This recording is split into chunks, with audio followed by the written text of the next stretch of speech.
بسم الله الرحمن الرحیم. محترم و دوستان و ورونو خوند و وطنوالو، محترم لودین صاحب، السلام علیکم و رحمت الله و برکاته. بسم الله الرحمن الرحیم وعلیکم السلام ورحمت الله وبرکاتو. سلامونه بیا هم تاسو ته او له دې لارې ټولو وطنوالو ته په ښو شیبو کې وړاندې کوم. هیله ده چې تاسو او ټول وطنوال ښه وخت او روغه سټه ولري. ډیره مننه. دوستای محترم، در هر کنج دنیا که هستین به پروگرام امروزی شما را خوش آمدید میگیم. خدا کنه چند لحظه که همراه ما هستین از این پروگرام لذت ببرین و نظریات و افکار خود همراه ما شریک بسازین. نو دا پروګرام ته چې د نن د جمعې مبارکه ورځ ده، ټولو وطنوالو ته راغلاست وایو. هیله ده چې له موږ سره یو ځای سي او له دې پروګرام نه ګټه واخلي او همدارنګه خپلې نظریې او خپل پیشنهادونه له موږ سره شریک کړي. دوستان، مثل که میبینین امروز پروگرام 43 ماست که تقدیم میکنیم در سلسله ذهنیت سازی صلح و در این وقت پروگرام درباره مهارت‌های نرم، درباره رشد فردی پروگرام 11 است و ما در چند پروگرام گذشته درباره بخش‌های مختلف محیط گپ زدیم و امروز هم درباره یک بخش محیط که او روابط است درباره از او گپ میزنیم. دیگه مثل که پوستر نشان میده، لودین سه پوستر بلری کو اصلی پروگرام ته بلار. او سمه خبره. نو موږ دغه کلیدي سلاید لودین صاحب موږ تقریبا په هر پروګرام کې دغه سلاید اچولې ده او دوستانو ته ویلي چې انسان په انفرادي ډول او په ټولنیز ډول باندې دغه یو سفر لري او حرکت کوي. د محتاجی په دوره کې پیدا کیږي، بیا وده وکړي او د ځینو خنډونو عبور وکړي، د خودکفایي دورې ته ځي او که چېرته بیا نورم توانمندي ولري او یو لرلید ولري، بیا کولی شي د خودکفایي له دورې نه هم وده وکړي د فلاح او سلام دورې ته. نو دا ابتدایي بنیادی سلاید ده چې په دې کې کولی شي هر انسان د یو آینې په شکل وګوري ځان. په طبیعي لحاظ هم انسان د ودې او د نمو په حالت کې ده، وده کوي، رشد کوي او بالاخره مختلفې برخې د وجود د خودکفایي او د فلاح او سلام په لور باندې متحولې دي. هره برخه د موږ او تاسو د بدن غواړي چې احتیاجات په ښه توګه رفع شي او خپل کار په ښه توګه سرته ورسوي، ځکه چې په دې لحاظ باندې په انفرادي او اجتماعي توګه هم هر انسان ځان سره موسیږي، په اجتماع کې موسیږي او دغه ماحول چې هلته موږ او تاسو یوه ساحه وایو د محتاجي، په یو چاپیریال کې دا وضعیت موجود ده. مثلا خودکفایي، همدارنګه د فلاح او سلام حالت هم چې موږ تشخیصوو یا څوک تشخیصیږي هغه ته رسیږي په یو خاص چاپیریال کې چې هلته کېدای شي خنډونه وي او خنډونو نه تیر شي هغه اصلي مقصد ته رسیږي. نو دا ډیر یو جامع سلاید ده. دا د یو ستراتیژیک مقصد په لوري باندې ډیره اسانه توګه یو نمود او یو نمونه ده. نو دوستان وطنوال کولی شي چې له دې نه په مختلفو ساحو د زندگی کې ګټه واخلي. مثل که ما در پروگرام‌های گذشته گفتیم، کسایی که به صورت زیادتر میتونه که از ساحه محتاجی به ساحه خودکفایی بره و بعد از او به فلاح و سلام، اونا زندگی هدفمند داره، همیشه برای زندگی خود اهداف تعیین میکنه و این چند پروگرام ما درباره تعیین اهداف است و پروگرام امروزی را ما میخواهیم که با این ساحه چی کنیم، منتها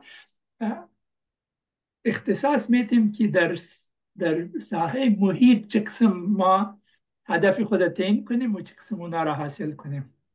په دغه اساس باندې به لودین صاحب لاړ شو دغه بل سلاید ته. موږ وویلې چې د دې لپاره چې د چاپیریال په مختلفو اړخو باندې پوه شو، موږ چاپیریال په 9 حصو تقسیم کړی ده او دغه چاپیریال چې د موږ په ماحول کې همیشه موجود ده، موږ په منځ کې لکه دغه ځان شخص سړی وویني. د اول چاپیریال د موږ چې موږ احاطه کړي یو ذهني محیط ده چې موږ په هغه باندې تقریبا 2 پروګرام دوستانو ته وړاندې کړل.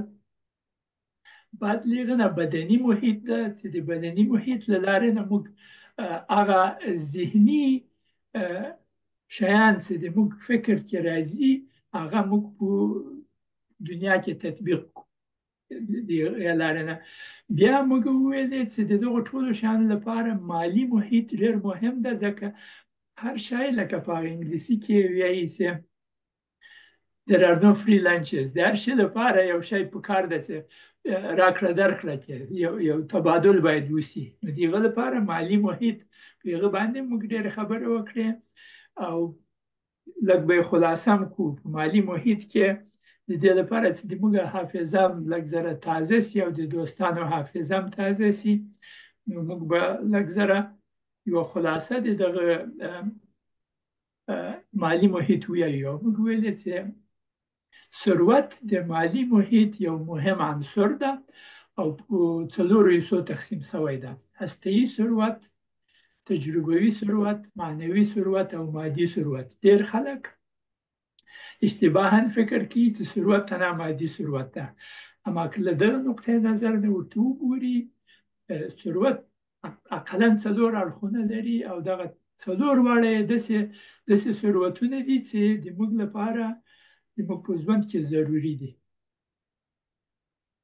او رښتیا هم دا یو ډیره مهمه مسله ده چې دغه یا که چیرې ووایو غلط فهمي او یا داسې لږ توجه د ثروت یا هغو ابعادو ته چې هغه له نظره پټ پاتې سوي یا هغه رڼا سوي نه دي د موږ په ذهن کې، د موږ په روابطو کې. هغه عبارت له دغه 3 مهمو برخو نه دي چې هسته‌ای ثروت خو عمومي ډول باندې ټول انسانان کورنۍ کې اکثره راځي منځته او دنیا ته راځي او کورنۍ لري، ارزښتونه او عنعنې او کلتور او میراث او اړیکې دوی خپل منځ کې لري. خو دغه کورنۍ ته هم د یو ثروت په توګه باندې کتل او د هغه ته توجه کول، هغه ارزښتونو ته اهمیت ورکول او هغه پالل او هغه قوي کول، ځکه دا هستوي ثروت هم د خپل قوت لپاره هلته اړتیاوې موجودې دي، وړتیاوې موجودې دي. د هغه دپاره هم پلان ګذاري کوی چې سړی وکړي. بله خبره دا ده چې د موږ ډېر عمر د تجربوي ثروت لپاره په یو حرفې او مسلک باندې تېرېږي، مهارتونه حاصلوو. اما مهارتونه هم د موږ داسې مهارتونه دي چې زیاتره د موږ د مهارت په اساس باندې موږ ته کار بیا نه پیدا کېږي، یا هغه کارونه چې په چاپېریال کې دي د هغه دپاره هغه منابع چې دي د هغه لپاره کمه توجه کېږي چې موږ څه رقم حرفې او مسلک ولرو. نن سبا په افغانستان کې کوم رقم مسلک ته ډېر خلک ځي او د عمر ډېره برخه په هغه کې تېرېږي. کله چې دوی فارغېږي بیا به نو دوی څه کوي؟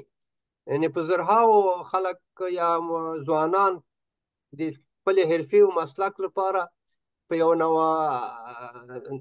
داسې منظم ښوونې نشته هلته، مذبذب حالت کې اوسېږي.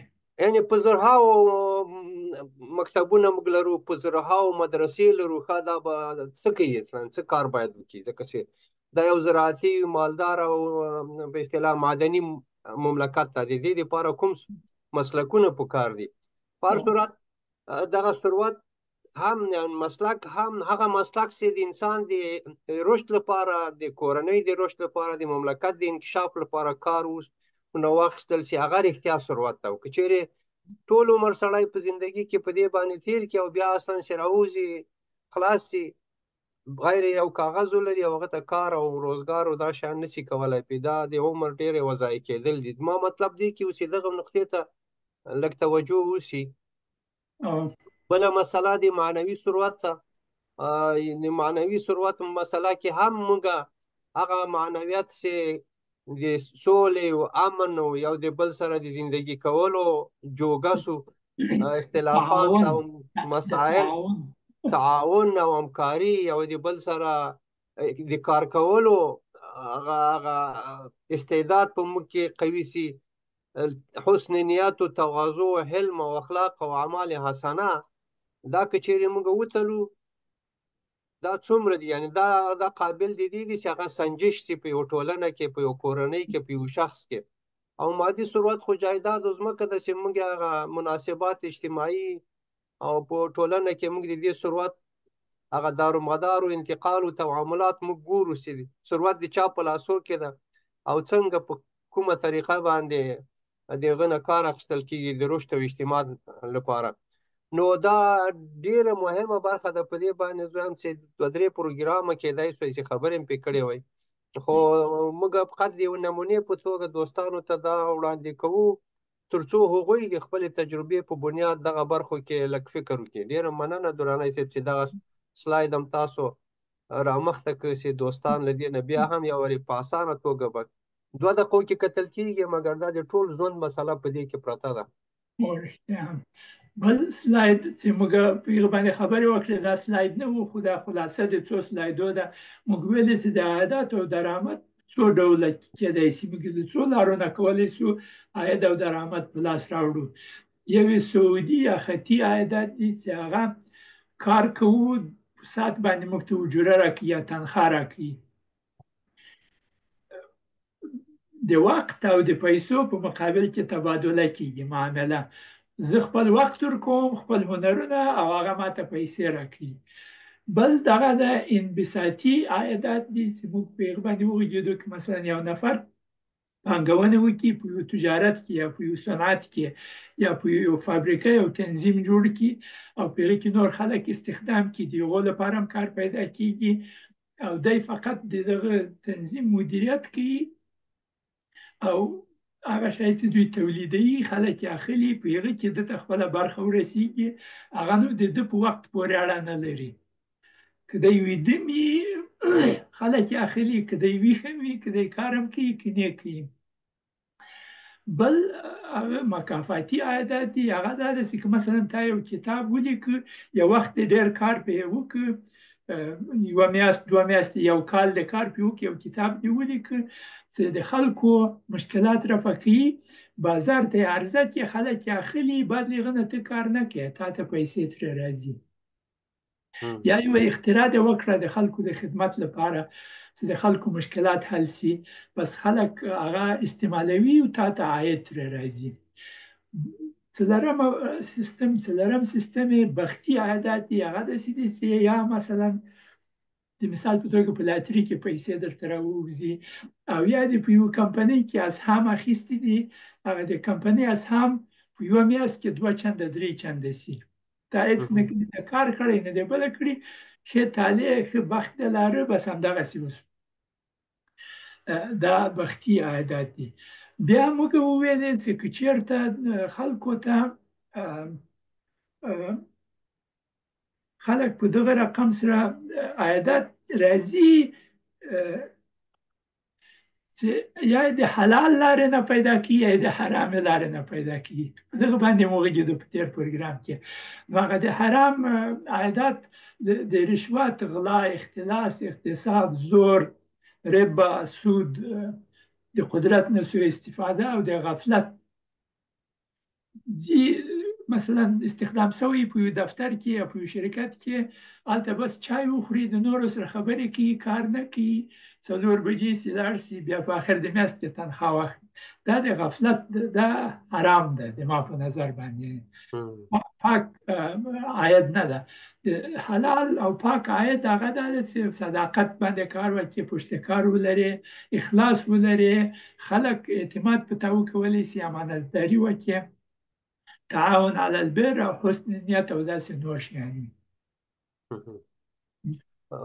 درانه صاحب یو خبره دا ده چې موږ په د ادارو د اداري سیستم کې تا خو افغانستان کې ډېر کار نه ده کړی د باندې د کار کړی ده او دغه د کار یا وظیفې هغه اجزا چې په مختلفو کاري برخو باندې عملي کاري برخو باندې تقسیمیږي دا زموږ په دفترونو کې دا شی ډېر کم لیدل کېږي استثناء ځینې تخنیکي ځایونو کې به دا په منظمه توګه د ورځې 8 ساعته کار کوي حتی داسې تقسیم شوي چې دغه برخه د کار عملی کار په دغومره وخت کې دغه وخت کې کېږي دغه وخت کې کېږي دې وخت کې هلته ستا یاده کړل چې خلک ځي هلته په دفتر کې کښېني او فقط وخت تېروي څنګه وخت تېر شي یا قصې کوي سره یا چای چکي سره یا داسې مثلا داسې هم کار کوي چې د خلکو کار دروازې شاته کار لپاره خلک راغلي چې اجرات وسي هغه معطلوي مجلس ته په دې کې یا مثلا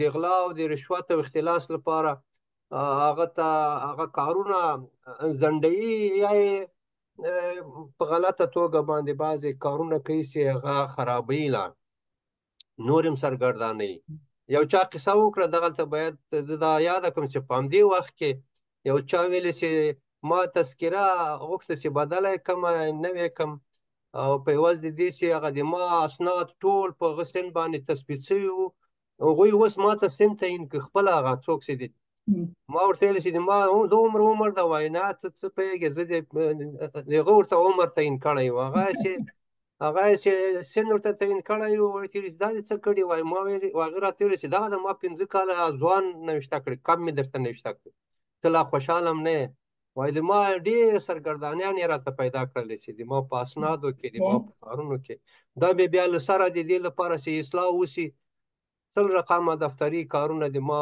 مخې ته راغلل نو دغه کارونه وایي اوس هم شته دي په بعضې دفترونو کې رښتیا همداسې نو آخر سلاید چې موږ تېر وارې پرې وغږېدو هغه دغه سلاید و چې که چېرته یو انسان عاید پیدا کړي د دې لپاره چې د اقتصادي او مالي له نقطې نظر نه ازادي پیدا کړي که په دغه رقم سره اختصاص ورکړي د عایدات او درآمد اختصاص مالی استقلال لپاره 10% چې بیا پانګونه وکړي پس انداز او ذخیره 10% د زده کړې او روزنې په لاره کې 10% مصرف کړي د ځان او د کورنۍ د تفریح لپاره 10% اختصاص ورکړي زکات او صدقه 15% کړي او ژوند داسې هر کې چې 55% هغه د کورنۍ او د ځان د ژوند د ضرورتو لپاره اختصاصي په مرور د زمان کې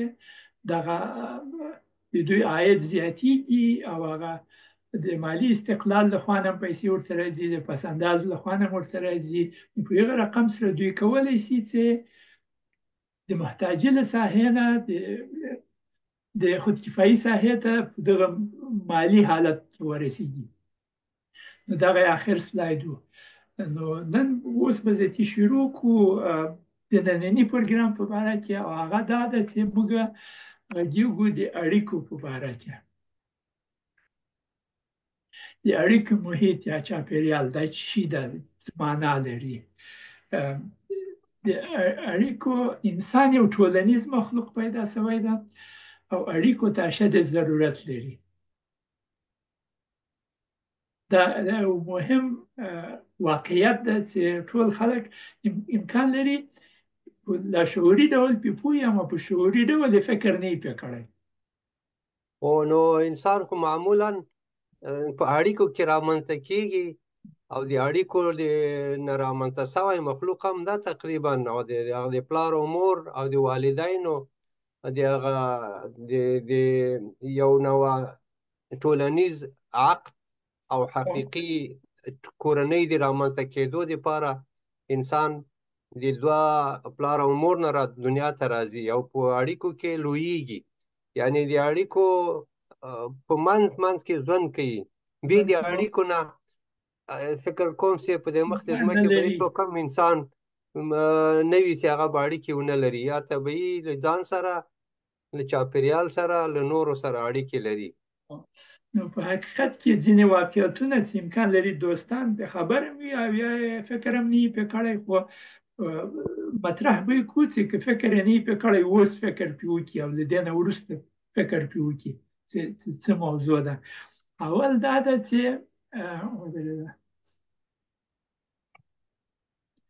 د انسان د ژوند کیفیت د اړیکو په کیفیت پورې اړه لري که اړیکې یې ښه وي د ژوند هم ښه ده. که اړیکې مشکلات لري دی په ژوند کې مشکلات لري. او د اړیکو کیفیت د انسان د مفاهمې د مهارتونو په کیفیت پورې اړه لري. زموږ اړیکې هغه وخت ښه کېږي چې د نورو سره تفاهم ته ورسېږو، د نورو سره مفاهمه او افهام او تفهیم وکولی شو. هغه مهارتونه چې موږ ذکر کړي په پروګرامو کې، که هغه خلک استعمال کړي، دوی کولی شي چې خپل اړیکې ډېر ښه شي. او تاسو د اړیکو د کیفیت خبره وکړه، پاس خو واضح ده چې هیڅوک هم له دې نه انکار نشي کولی چې انسان په اړیکو کې ژوند نه لري، او له اړیکو نه یو په اصطلاح ماورا مخلوق ده، بلکې دی د اړیکو په برخه کې دی د اړیکو محصول ده، او په اړیکو کې ژوند کې د ځان سره او نورو سره. کله چې له محیط سره یا ځان سره یا نورو سره اړیکه نیسي، په اړیکو کې یو د انسانانو د ژوند بعضې برخې شریکېږي سره. لکه چې هر انسان په ذهني لحاظ، په فکري لحاظ، احساسي لحاظ باندې یا داسې د دنیا نقشه د ده په ذهن کې څنګه تصورات لري، یوه برخه کیفیتونه او ارزښتونه شریکېږي. داسې په کومه طریقه باندې شریکېږي؟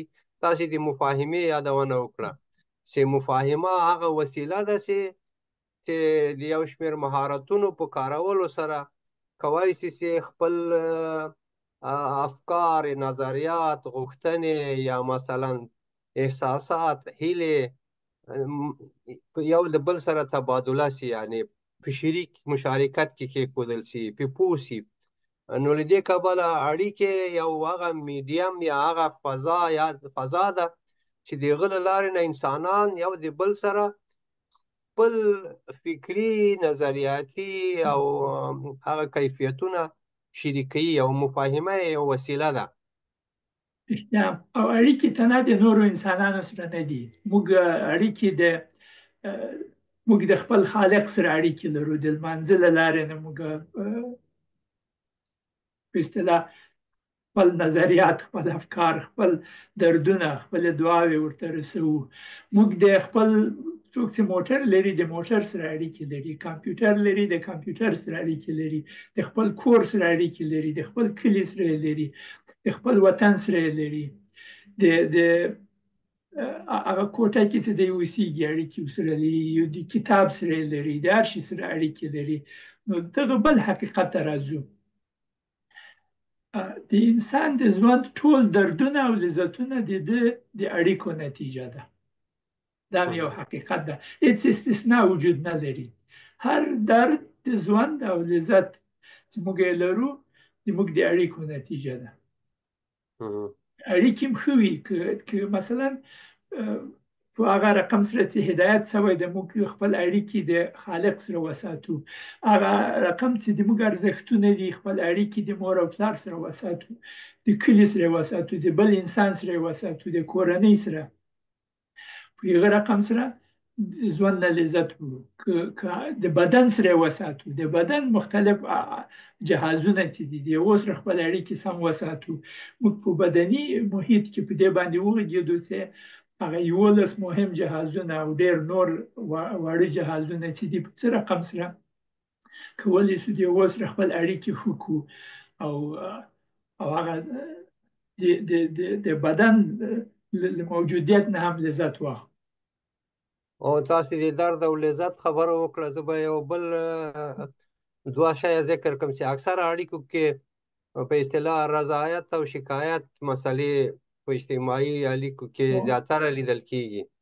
یعنی د شکایت او ملامتولو او د رضایت او د همکاري لپاره د یو ځای کېدو، یعنی په عامه توګه ځینې اړیکې دي چې په هغه دردونه رامنځته کېږي پکې، یا د دردونو بیان یا د شکایتونو بیان رامنځته کېږي. البته دا کله چې دردونه یادوو په عامه توګه باندې تاسو د بدن یادونه وکړل، نامناسب یا د خپل بدن له ځینو غړو سره نامناسبه رابطه یا د هغه نه پیژندنه، د هغه سره د هغه د حقوقو ته توجه نه کول سبب د هغه درد راځي. همدارنګه په ټولنیز ژوند کې تاسو د کورنۍ یادونه وکړه، د پلار او مور، والدینو او د ګاونډیانو په ماحول کې داسې اړیکې هم دي چې هلته دردونه پکې رامنځته کېږي. هسې اړیکې هم دي چې هلته کېدای شي چې همکاري او خوشحالي رامنځته شي. نو په دې لحاظ باندې زه داسې فکر کوم چې همدا اختلافات او جنجالونه هم په اړیکو کې شکل نیسي، سوله او امن او فلاح هم په اړیکو کې شکل نیسي او دې کې تحرک مومي. له دې کبله اړیکې په ژوند کې ډېر مهم او داسې وپېژندل شي چې موږ څنګه روغې اړیکې لرو که ناروغې اړیکې لرو. او د ودې لپاره هغه مهارتونه چې ضرور دي هغه سره زده کړي. دریم حقیقت چې خلک زه غواړم ورته متوجه شي هغه دا ده چې د دردونو او لذتونو شدت او قوت د اړیکو عاطفي او احساسي فاصلې پورې اړه لري. زه به مثال راوړم د انسانانو نه پرته وپېژنئ. لودین صاحب موږ په دغه ښار کې اوسېږو، لویه تورنټو کې ژوند کوو. دغه د موټر ورکشاپونه هره ورځ له خرابو موټرو نه ډک دي. اما چون د مثال په توګه زه عاطفي فاصله د یوه موټر سره نه لرم، په ما هیڅ تاثیر نه کوي. اما که د ما موټر خراب شي او زه ورکشاپ ته ویسم، ټوله ورځ به د ما چور کیږي، ځکه چې هغه عاطفي فاصله د ما د خپل موټر سره ښه ده. یا د مثال په توګه زه اوس دغه د انټرنیټ له لارې د کمپیوټر له لارې د خپلو دوستانو سره غږیږو، کوم مشکل نه لرو. اما په دې باندې پوهیږو چې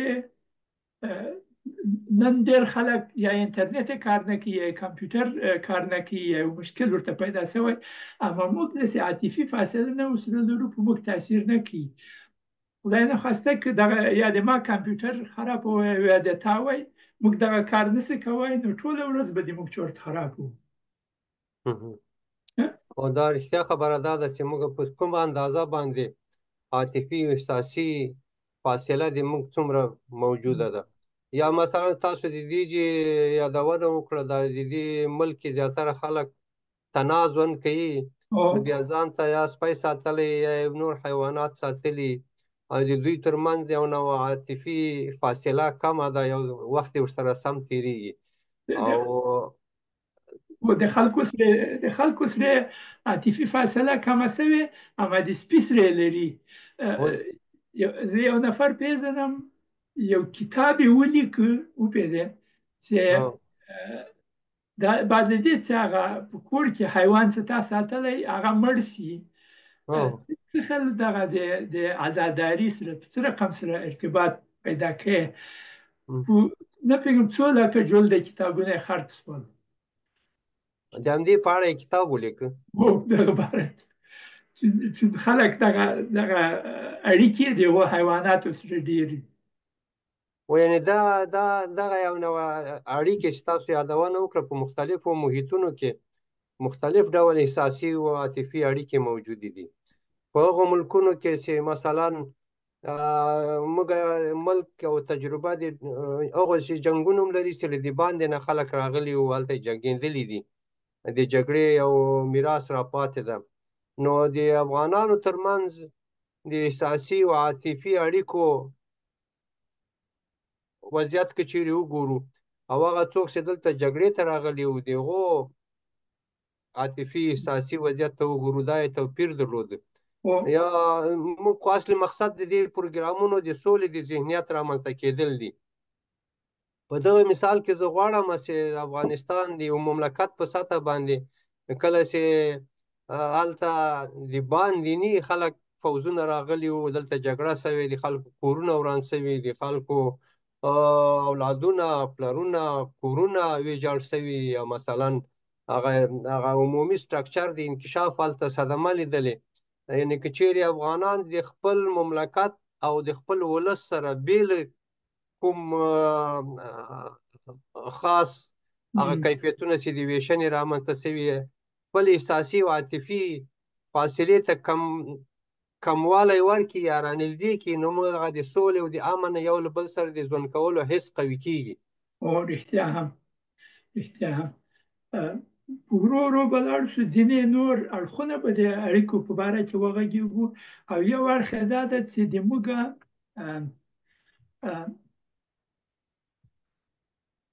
د اړیکو نتیجه هغه موږ پخواني پروګرام کې د مالی محیط او د ثروت په باره کې وغږېده. موږ غواړو چې دا هم تشریح کړو چې دغه د موږ ثروت د موږ په اړیکو پورې مستقیم ارتباط لري. که اړیکې هم ښه وي ثروت هم ډېر دی، که اړیکې هم خراب وي ثروت هم کم ده. نو موږ دغه مثلثونه پخوا هم ډېر پرې غږېدلي یو. دا یو مثلث د داسې یو حالت لري چې که چېرته دا د ثروت مثلث ده، داسې که چېرته دغه درې کونجونه یې چې دي که یو یې کم سي نور دواړه هم کمیږي، که یو یې زیات سي نور دواړه هم زیاتیږي. او په سر کې د اړیکو کمیت یعنې مقدار زموږ اړیکې څومره ډېر دي، څومره ډېرو شیانو او ډېرو خلکو سره اړیکې لرو، په هغه اندازه باندې د موږ د اړیکو کیفیت باندې هم تاثیر کوي او د اړیکو په امنیت باندې هم تاثیر کوي. نو که چېرته د موږ د اړیکو کمیت زیات سي کیفیت هم زیاتیږي، امنیت هم زیاتیږي. که چېرته د موږ د اړیکو کیفیت زیات سي مقدار هم زیاتیږي، امنیت هم زیاتیږي. که چېرته موږ ښه امانتدار اړیکې د خلکو سره ولرو، امنیت یې ښه وي، د موږ د اړیکو کیفیت هم ښه کیږي او مقدار هم ښه کیږي. نور خلک راځي د موږ محیط ته، د موږ سره اړیکې غواړي چې ونیسي.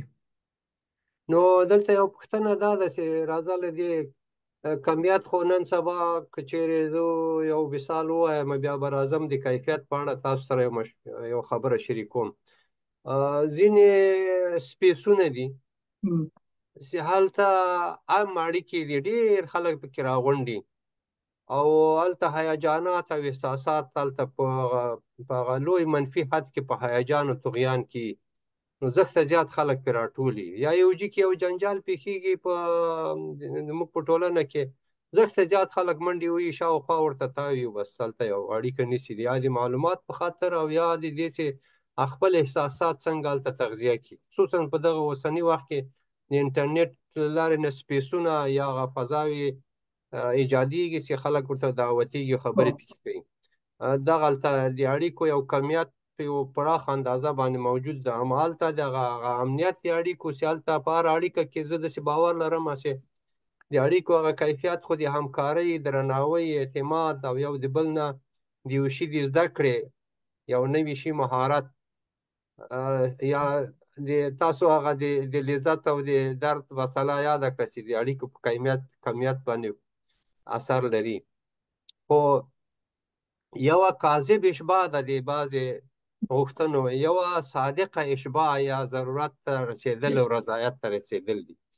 دا مثال به زه ورکړم که چېرې یو ماشوم ته مور شیدې ورکوي، دغه مړښت یوه صادقه اشباع ده چې هلته هم هغه اصلي نیچرل یا طبیعي ټولګه باندې د دواړو هغه اړیکه سمه ده او هم مور د ماشوم د شیدو ورکولو په وخت کې یو احساس سکون کوي او هم ماشوم احساس سکون کوي. دغه په یو بل مصنوعي ډول باندې هم د ماشوم ته چوشک کې شیدې ورکول کیږي، هغه ماشوم د مور له احساسي رابطې نه تقریبا محرومیږي، ګرچې یو ضرورت اشباع کیږي هلته. اما که چېرې په اوبو پکې ور واچوي او شیدې ورنه کړي هم ماشوم هغه اوبه اخلي، هم هغه کیفیت هلته هغه ده.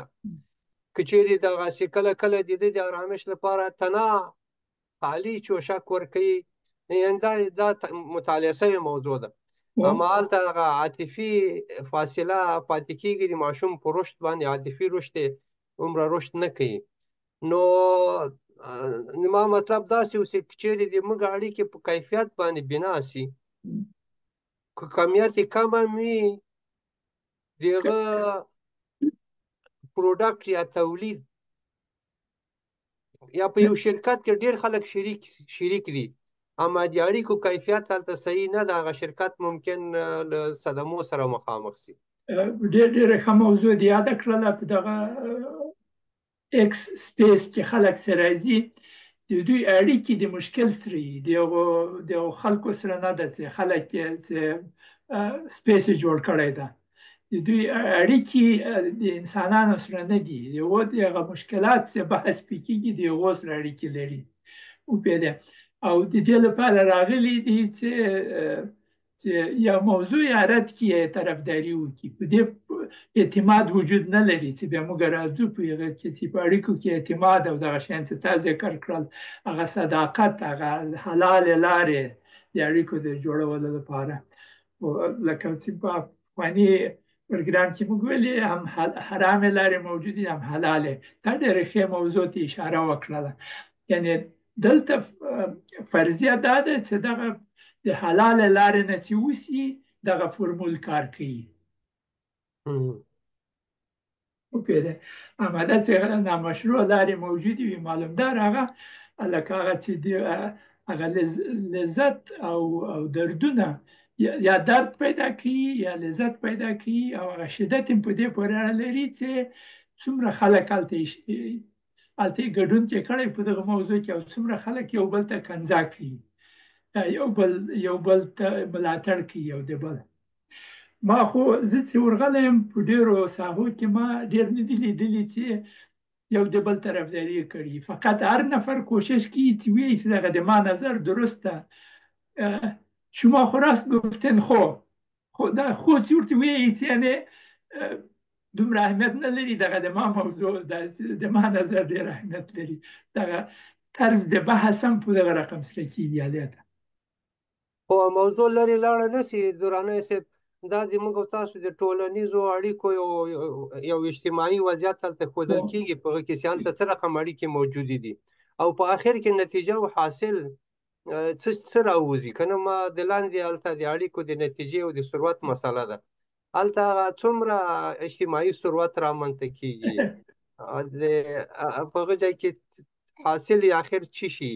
زه داسې فکر کوم چې یو وخت موږ او تاسو د ایګو یادونه کړې وه، یا دغه ایګو هم د خپل رشد او د خپل حاکمیت لپاره څه خوراک ته ضرورت لري. هغه په دغه چاپیریالونو کې هغه ښه خوراک ورته تهیه کېږي. دغه یو جدا محیط ته چې بیا موږ بحث پرې کوو. موږ دې باندې څو پروګرام ولرل چې دغه اساسي ضرورت د انسان څه شي دي. یو دا و چې د خپل عزت لپاره دوی غواړي چې ځان دغه خپل مقام نه جګ وښیي چې زه جګ یم، ما ته باید خلک ډېر اهمیت راکړي یا داسې شیان دغو شیانو باندې وغږېږي. په هر صورت د دې لپاره چې زموږ اړیکې ښه سي، چې زموږ دا نور د چاپېریال نور اړخونه ورسره وده وکړي، د هغه لپاره دغه یو بل فورمول ده چې موږ په دې باندې هم ډېر بحث کړی یو چې هغه د تفاهم مثلث ده. د تفاهم مثلث هم دغسې خاصیت لري چې که یوه خوا یې زیاته سي یا نورې دواړه خپله زیاتېږي، که یوه یې کمه سي یا نورې دواړه یې په خپله کمیږي. او یوه یې دا ده چې موږ څومره نږدېوالی یو د بل سره لرو، عاطفي او احساسي نږدېوالی، څومره ګډ واقعیتونه موږ لرو، او په څه رقم سره موږ مفاهمه کولی شو، موږ د مفاهمې مهارتونه. زه به یو مثال ووایم، هغه دا ده چې دغه ګډ واقعیتونه، مثلا د مثال په توګه زه څو کاله مخکې ما ته دعوت وشو چې زه لاړ شم افریقا ته، په یوګاندا کې د ملګرو ملتو مامورینو ته ټریننګ ورکړم. هلته چې ورغلم د مختلفو هیوادو خلک موجود وو، د الجزایر، نایجیریا، یوګاندا، کاناډا، امریکا، لاتین امریکا، اسیا، مختلف خلکو. په هغه کې 2 نفر کاناډایان وو. نو زه خلکو ته همیشه دا مثال راوړم چې چون هغه کاناډایان وو او ما په کاناډا کې ژوند کړی، دوی هم په کاناډا کې ژوند کړی، د موږ واقعیتونه او هغه مشترک واقعیتونه د نورو نه ډېر وو. ما په ډېر اساني سره کولی شو چې د دوی سره افهام او تفهیم وکړم، وغږېږم سره او یو د بل سره نږدې شو. دا رښتیا یو ښکاره مثال ده چې په ډېرو ځایو کې دلته هم چې چېرې یو بل سره په دغه محیط کې یا مساجدو کې کله کله داسې پېښېږي چې مختلفو ملکو خلک نو کله چې افغانان یو له بله سره بیا افغانان ګډ سره هلته یو ځای ولاړې سره نور خلک خپله یو ځای کېږي سره، یعنې ګډ واقعیتونه یې سبب د نږدېوالي ګرځي او مفاهمه اسانه کېږي. مشترکات چې موجود نږدېوالی هم اسانه کېږي. کله کله چې جوماتو ته لاړ شو، فاتحې وي یا مثلا څوک د چا جنازه وي، د نورو ملکو خلک نه وي، هماغه د خپل ملک چې هغه ګډ واقعیتونه ورسره لري هغه ټول راټول شوي ورسره. نو په دې رقم سره موږ کولی شو یا دا ده چې موږ خپل د مفاهمې مهارتونه قوي کړو، او یا وکولی شو چې د نورو خلکو سره ګډ واقعیتونه پیدا کړو. دا ډېر مهمه مسله ده. بعد لیغنه مو کولی شو د هغو سره نږدې شو.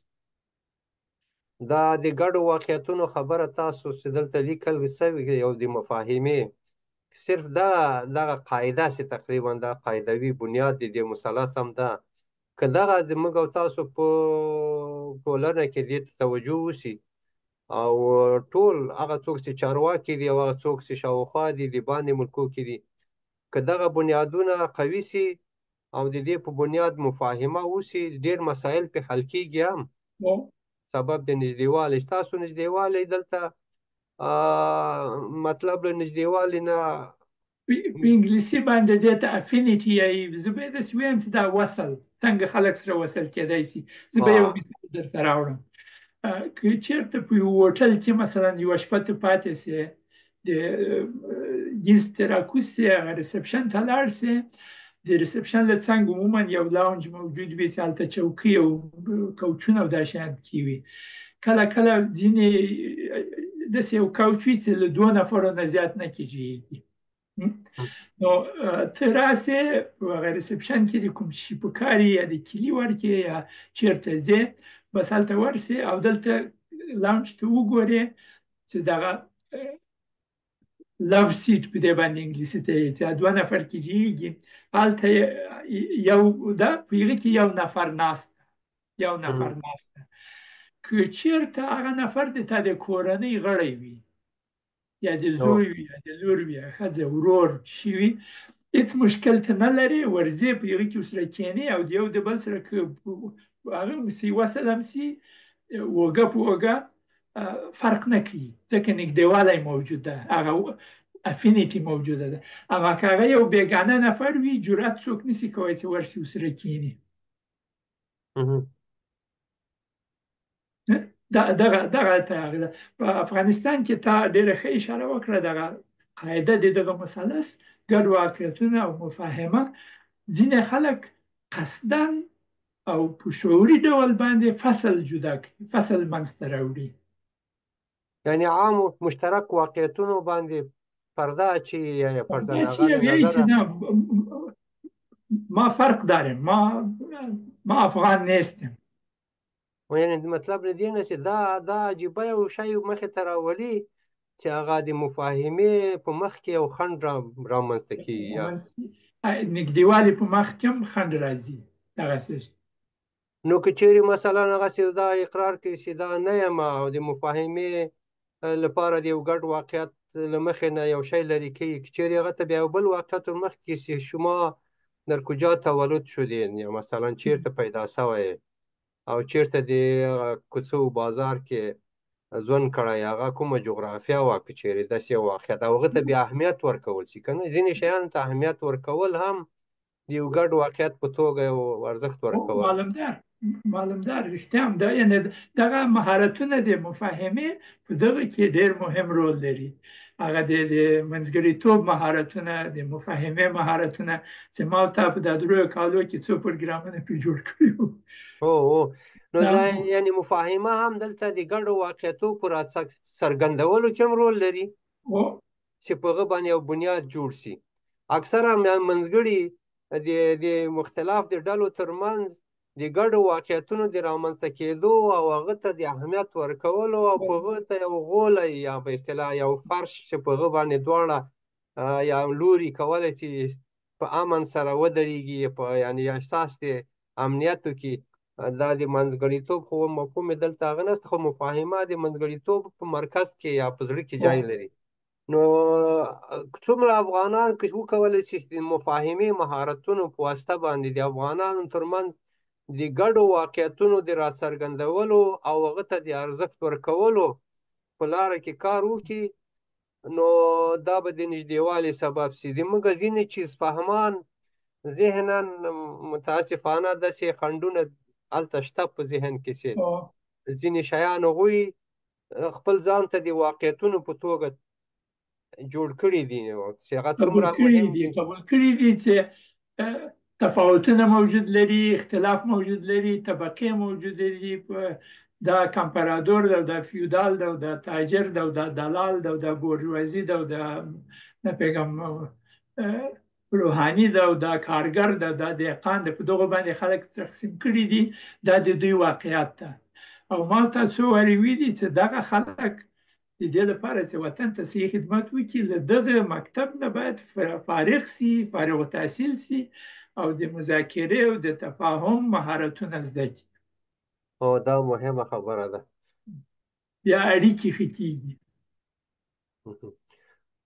نو دا ډېر مهم یعنې په دغه مسایلو کې د یو چوکاټ په حیث باندې ډېر مسایل یا مطالب پکې قابل د تشریح او قابل د توضیح دي. موږ او تاسو خو د وخت په بنسټ باندې غواړو چې صرف یو اشاره وکړو، اما دا د ګډو واقعیتونو د مفاهمې خبره تاسو وکړه. دغه محور نن د ټولو افغانانو مخ کې دغه موضوع پرته ده چې فهمان څنګه کولی شي نږدېوالي ته ورسیږي. دغه دوه شیان ډېر مهم دي، د ګډ واقعیتونو او د مفاهمې د مهارتونو په واسطه باندې د دې تقویه کول.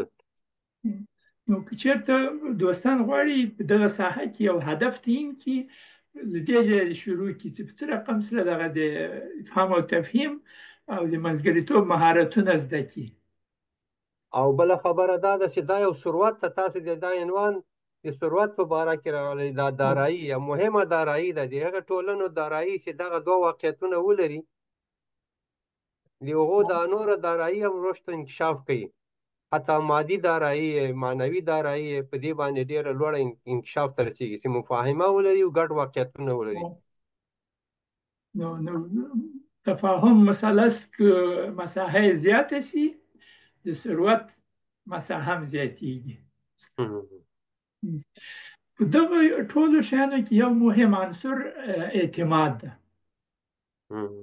د اړیکې په اعتماد باندې ښه کېږي. او موږ د اعتماد باره کې څو پروګرامه، شپږو پروګرامه موږ وړاندې کړل چې دوستان کولی شي د افغانستان پیس چینل له لارې نه پیدا کړي او هغه پروګرامونه وګوري. او په هغې کې مهم شیان چې موږ ویلې د اعتماد ابعاد وو، او موږ ویلې چې څو رقمه، 5 رقمه اعتماد ضرور یا موجود ده. یو اعتماد به نفس، اعتماد روابط، اعتماد تنظیمی، اعتماد بازاری و اعتماد اجتماعی. دغه ساحو کې مثل که میبینن همین دوم که اعتماد روابط، او موږ د روابطو باره کې غږیږو، په دغه موضوع به یو بیا تازگی واچوو چې په څه رقم سره کېدای شي دغه د روابطو اعتماد څه رقم سره منځته راځي. نو دغې ته که لاړ شو، موږ وویلې چې په یوه پخواني پروګرام کې یو نفر په نوم د سټیون مارکوي یو لوی کتاب لیکلی ده، د اعتماد سرعت. چې که اعتماد موجود وي، راکړې درکړې او معاملې څنګه په سرعت باندې کار کوي. نو په دغه کتاب نه موږ ځینې شیان دلته راقرض کړي دي چې د دوستانو سره شریک کړو. د ځاني اعتماد د بنسټ 4 پایې دي. هغه وایي چې 4 پایې دي چې یوه یې صداقت ده، یا هغه انټیګریټي، یعنې تمامیت، د انسان تمامیت، چې بیخي ټول شیان په صداقت عیار شوي. بله پایې حسن نیت ده، او بله پایې ظرفیت ده، بله پایې فعالیت یا نتیجه چې ورکړي. دغه 4 پایې لري. په انګلیسي باندې هم چې هغه وکړو، integrity, intent, capabilities and results. دغه دوه، اول صداقت او حسن نیت، دا د انسان په کرکټر او په شخصیت پورې اړه لري. او دغه نور دوه چې د انسان په ظرفیت او په کپاسیټي ورته کیپیبلیټیز توانمندي باندې او دغه ډیر مهم شیان دي ځکه کله کله امکان لري یو نفر په ما باندې ګران وي اما اعتماد او ګرانښت یو د بل نه فرق لري یو نفر امکان لري د ما خوښ سي اما اعتماد پې کولی سم یا نه سم پې کولی دغه څلور شیان دي د مثال په توګه که خدای نخواسته مثلا د ما اولاد یا د ما لمسی کوم مرض ورته پیدا سي او جراحي ته ضرورت ولري وپوهېدې په دې باندې زه ښه پوهېږم چې مثلا مور یې حسن نیت هم لري صداقت هم لري په ګران هم ده وپوهېدې اولاد اما ظرفیت د دې نه لري چې جراحي وکړي نو زه اعتماد نشم پې کوی چې ته به ولاړ سې جراحي وکړې ځکه نه یې نتیجه ورکړې نه ظرفیت لري د دې اما که یو ډاکټر وي حتی که زه هم نه پېژنم اما اورېدلي مې چې قابل د اعتماد ده او 500 یا 1000 عملیات یې کړي ټول ښه نتیجې ورکړې په هغه باندې زه اعتماد کولی شم دا ډېر ښه واضح مثال ده زه به د فعالیت لپاره چې نتیجه په فعالیت باندې مرتبېږي هماغه پاس شیان چې ظرفیت او حسن نیت او صداقت دا هم په ریښه کې موجود دي دغه مهم شیان دي چې دا بنیادي عناصر دي که موږ وغواړو مثلا موږ په خپل وطن کې سوله امن او انکشاف پرمختګ غواړو دا یو عام خصوصیت ده چې دا یو مشترکه هیله ده د اکثر افغانانو که چا دا مطرح شي چې موږ ټول په دې وطن کې امن او سوله او انکشاف او له فقر نه د خودکفایي او د فلاح او سلام په لوري باندې خوځښت غواړو دا یو قاعده کېږدو چې دا غواړو صحیح ده ډېر خلک په دغه مفکوره کې یا په دغه هیله کې صادق هم دي تمامیت هم لري حسن نیت هم لري صحیح ده خو دې ته د دې هدف ته د تګ لپاره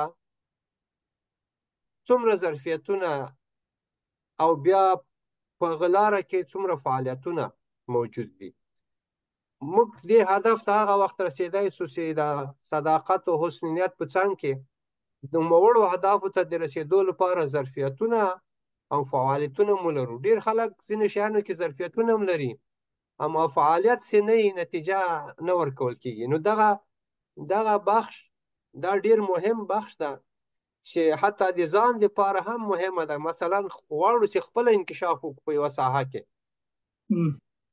صداقت او تمامیت د خپل ځان په اړه خو اکثره لري د حسن نیت خو هېڅوک هم د ځان په اړه بد نیت نه لري خو کوشش کوي خو دغه جوړول یې پکار دي صحیح خو د دې لپاره د ظرفیتونو یا د وړتیاو رامنځته کول یا رامنځته کېدل هم ډېر مهم دي که چېرې ظرفیت هم ولرو او بیا کار ونه کړو یعنې حرکت ونه کړو په هغه مسیر کې هغه د یو دوست نجیب الله توتاخیل چې ته هم پېژنې سلامونه یې ویلي سلامونه او نیکې هیلې ستاسې حضور ته وړاندې کوم مننه د تاسو د ښو معلوماتو نه بیا په جرمني کې یو پیغام هم رالیږلی چې اعتماد ښه ده خو کنټرول له هغه نه لا ښه ده پسې ډېره مننه تاسو ته هم سلامونه او نیکې هیلې او د کنټرول په باره کې لودین صاحب ما او تا یو بل مثلث جوړ کړی و هغه د کمپ مثلث چې یوې خواته پوهه او دانش ده بلې خواته مسؤلیت ده بلې خواته کنټرول ده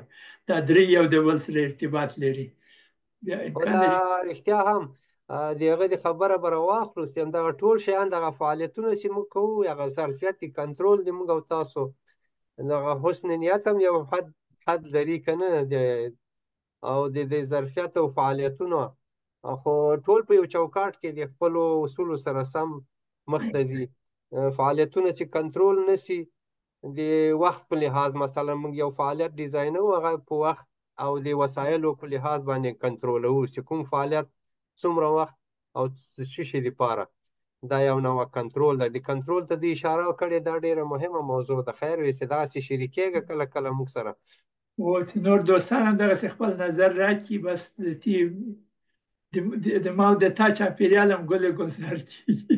او دغه چاپېریال د همدې دپاره داسې ښه ښه نظریات پکې را شریک سي. ډېره مننه توتاخیل صاحب. نوردین صاحب زموږ وخت کم ده ټول. زه فکر کوم چې دغه اړیکې مهم دي. یو بل پروګرام چې به هم دغه اړیکې لږ زره نور هم علاجي کړو.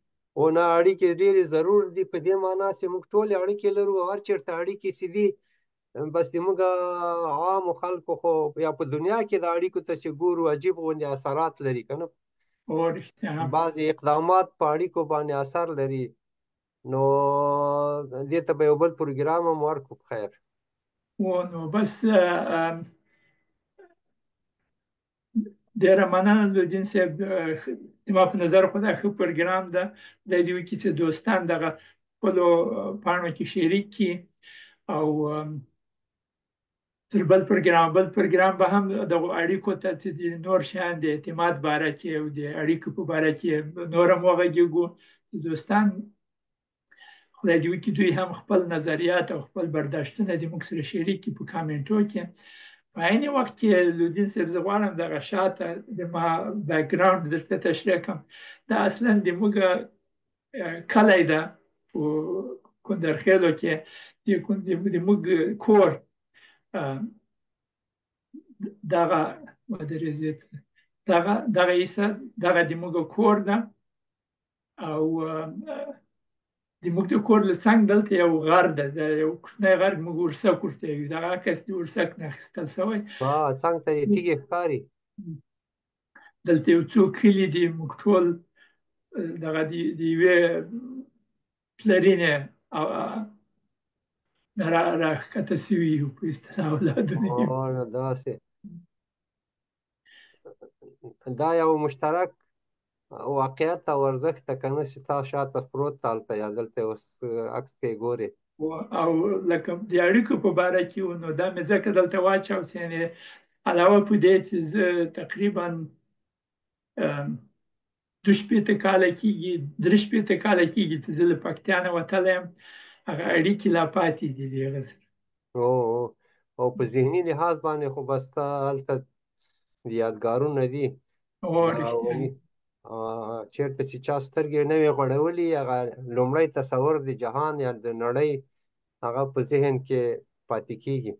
نو ښایسته کلی ده. په عکس کې ښه برېښي. دا چې له دغه جینۍ خلک نه ویني. د ورسک نه د لاندې چې سړی لاړ شي بیا دغه رقم سره نه برېښي. له دې ځایه ښه منظره ده. خو هر شی چې د پاسه وګورې هغه بل شان ته یو واقعیت ښیي. موږ خو معمولا ذهنا داسې جوړ شوي یو چې هغه په افقي سطح کې د موږ یا سطح کې د موږ سطح نه چې لږ د موږ له سر له دید نه جګ دي هغه ځایونه بیا ښه نه سو لیدلی. که له پاسه ځینو شیانو ته وکتل شي. خو دا یو بېله موضوع ده چې کله کله موږ د ستونزو د حل او د واقعیتونو د لیدو لپاره له پاسه باید وګورو هغه منظرې ته. کله چې له پاس نه یو منظره ترسیم سي په هغه کې ځان هم تصور کړو بیا ډېر شیان په د شخړو په حل کې یو موډل دا ده چې تاسو د مشکل نه څنګه ووځئ د باندې له پاسه یې وګورئ. که چېرې وایي پاس نه شئ تللی ذهنا پاس ځان پاس تصور کوئ او هغه د مشکل حالات یا ستونزه وګورئ. په هر صورت نو دلته هم ډېر واقعیتونه دي. ډېرې اړیکې موجودې دي. سرکونه هم اړیکو د جوړېدو یو فزیکي نمونه ده.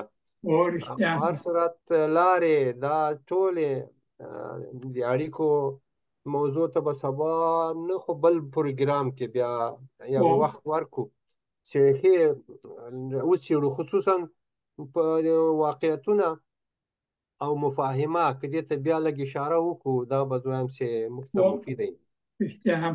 نو بس د دوستانو سره خدای پاماني کوو. دوستانو خدای پامان. خدای پامان. ښه وخت ولرئ. ښه جمعه. د اړیکو باره کې هم خوښ شوي بل پروګرام ته حتما راسئ او دغه پروګرام هم ووینئ یا په فیسبوک کې او یا هم په افغانستان پیس چینل کې تر بلې جمعې پورې انشاءالله دا به علې ته وي. انشاءالله. خدای پامان. الله حافظ.